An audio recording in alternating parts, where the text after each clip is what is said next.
Hello everyone. I wanted to give the preview for the India Sri Lanka match tomorrow. I'm actually putting it from another place because of the internet connection that has been bad in 2 days. India and Sri Lanka, obviously, India expected to win, big favorites. Sri Lanka losing a few matches and India in red hot form. India coming off that good win against England.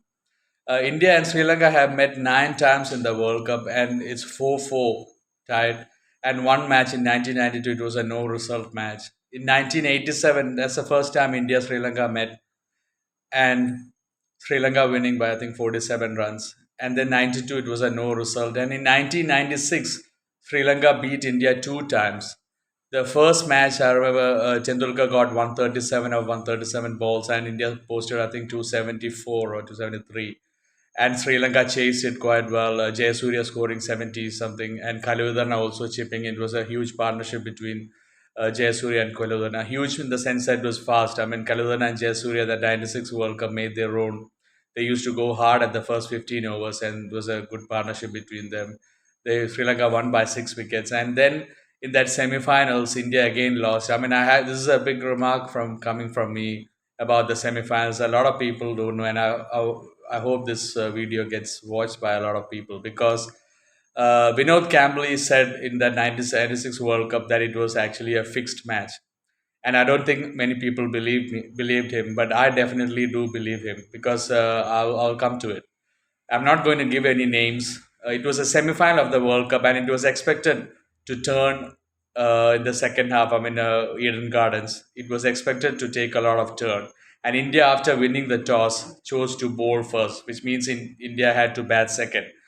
That was a strange choice because everyone expected the wicket to turn, and I mean, even Jayasuriya, with all due respect, Jayasuriya, all the part-time spinners were turning the ball a lot. And look at this. I mean, Sri Lanka only scored 250 runs. I mean, not an easy pitch to bat, but 250 runs. And India were 98 for 1. Sachin Tendulkar scoring 65 runs, one of the most honest people. So, Tendulkar obviously not involved in that.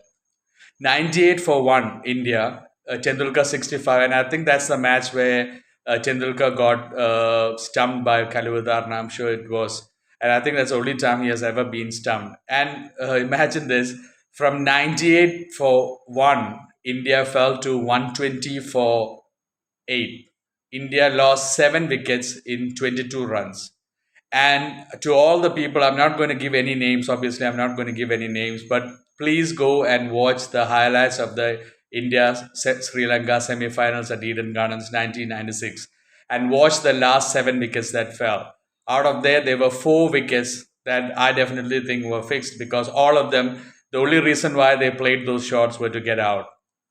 It's quite obvious. I mean, especially after that remark from Vinod Kambli, and a lot of people doubted that match. If you really look at the highlights, all the Indian wickets, at least four, definite 4 out of those 7 wickets that fell after that. I mean, if you look at the shots, I mean, you can know that the only thing that the batsman wanted was to get out. Please do watch that. And at 120 for 8, the crowd went angry, and they were throwing things on the field, and the match could not be completed, and actually India conceded the match to Sri Lanka. So that was a big match. So in 96 World Cup, India losing 2 matches. Please do watch the highlights of that match. You don't have to watch the entire match, just watch the Indian wickets that fell. The last 7 wickets after Tendulkar fell from 98 for 1 to 120 for 8. Vinod Kambli really said about it, and I don't know how many people believe it, but after 27 years, I'm saying it for many years, I've known this, and I've even written that in my book. But please do watch the Indian wickets, and you'll see 4 out of 7 wickets just playing to get out. Anyway, that's it. Anyway, 99, I mean, Saurav Ganguly and Rahul Dravid had that huge partnership at Taunton. I remember watching. Ganguly was on fire. He scored 183 runs, and Rahul Dravid got 145. I don't know how much the partnership was, but that was a huge partnership. And India getting 373, which is India's highest ever score against Sri Lanka in a World Cup. Sri Lanka's highest against India is 274, and I think 107 is their lowest total, and India is 120. India 120. And India winning a big, obviously 153 run victory in 1999, and then 2003. Sachin Tendulkar didn't get his 100, but he got 97 runs, and India posted a good total, not 300, but Javagal Srinath took 4 wickets that day. Ashish Nehra took 4 wickets, and Zahir Khan took 2 wickets. All the 10 wickets falling to Indian fast bowlers, which is a very rare occasion. And obviously, the World Cup was played in South Africa, so obviously the fast bowlers coming into play. And Ashish Nehra was in very good form in that World Cup. All 10 wickets taken by the Indian bowlers. I've never checked it anywhere, but I'm sure it's one of the rarest occasions where all 10 wickets were taken by Indian fast bowlers. And India won that match by 173 runs, I think. I mean, that's the biggest margin of victory of India against Sri Lanka in a World Cup match. And in 2007, India lost to Sri Lanka by 69 runs, I think, or 67 runs. But India had a poor World Cup in 2007, even losing to Bangladesh. And in 2011, India won the finals against Sri Lanka, as most people know, in the Bangladesh Stadium. India lost Sehwag and Tendulkar in the chase, but Gambhir and Dhoni putting up a big partnership, both of them getting 90s. I think Gambhir was out for 97. I think Dhoni got 91. Everyone remembers Dhoni hitting that single 6 over long on for a six to win the World Cup for India. Great World Cup for India. Yuvraj Singh was the player of the tournament. He played well, bat and ball. And in 2019, India, I mean, that's the last World Cup. The last World Cup India won. India were chasing 264, I think, and Rohit Sharma and Rahul both got 100. So India winning in 2019. So 1979, Sri Lanka won 96 two matches in the 96 World Cup. That's three, and 2007 India winning in 99, 2003, 2019, and in 99, 2003, 2011, yeah, and 2019. So it's 4-4. India Sri Lanka tied, and one no result in 1992.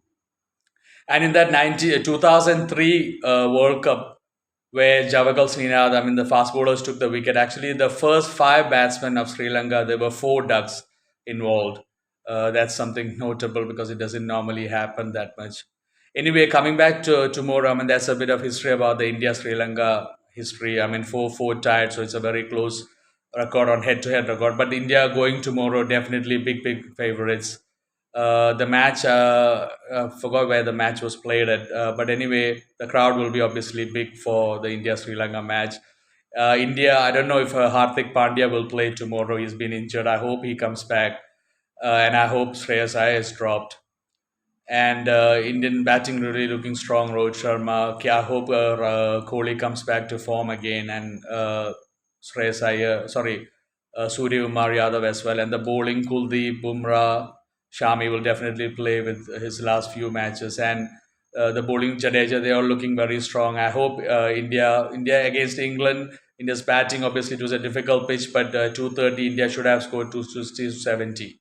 I will put a post-match analysis for the New Zealand South Africa match later or tomorrow. But I did not make an outright prediction. But I was saying my head says New Zealand. It's I can't blame. It's not my fault. I mean, who asked New Zealand to win the toss on such a batting-friendly wicket, and they chose to bowl again. I mean, they did that against Australia, conceded 388 runs, and now against South Africa. I mean, they win the toss on such a batting-friendly wicket, and they chose to bowl. It's such a nonsense decision. I mean, just common sense to win toss on a batting surface and bat first. That's how people are taught to play cricket. Bat first on a good pitch, put up the total, and then put pressure on the opposition. There's always pressure when you chase. I mean, it's because of the T20s that people are chasing now. But T20s is just 20 overs of cricket. You can afford to do that. But this is 50 overs. That's more than twice. I mean, 20 plus 10. That's 50 overs. So 50 overs, you can't bat like a 20 over match. I don't understand how captains, coaches, all the support staff cannot think and how they do that. I mean, in this World Cup, a lot of teams have done that. They win the toss on such flat pitches and they bowl first and they concede a huge total. I've said this in some of my videos, and then they get under so much pressure because of the higher run rate required, and then they lose the match. I don't understand how New Zealand does that again and a second time in a row after conceding that huge total against Australia. I mean, today was 357. I mean, no matter how you bowl on a batting friendly wicket, such a flat surface, you will concede more than 300 and even more than 330, 340. That's the type of pitches that you have seen in this World Cup. I mean, 90% of them. So there's no point in bowling first. And I mentioned in some of my videos, sometimes even on these flat pitches, when you come and bat under the lights, the ball starts moving and there's a little bit for the fast bowlers and it skids. And that's exactly what happened so far. I mean, when I saw last time New Zealand have lost 3 wickets, one good bouncer and a very good ball from Janssen. Kutsia getting a wicket as well, ball nipping away.